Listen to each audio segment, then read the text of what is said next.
ಬೆವರ ಹನಿಯ ಸೆರಗಿ ನಿಂತ ಒರೆಸಿಕೊಂಡಾಗ ಹಗ್ಗದ ಮ್ಯಾಗೆ ಅಂಗಿ ಒಣಗಿಸುವಾಗ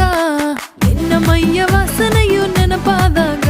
ಎರಡು ಕೈಯ ನೆತ್ತಿ ನೀನು ಜಡಿಸುತ್ತುವಾಗ ದಿಮ್ಮನಪ್ಪಿಕೊಂಡು ನಿದ್ದೆ ಮಾಡುವಾಗ ಸುಸ್ತಾಗೋಗಿ ನೀನು ಆಕಲಿಸುವಾಗ ಬತ್ತವಲ್ಲ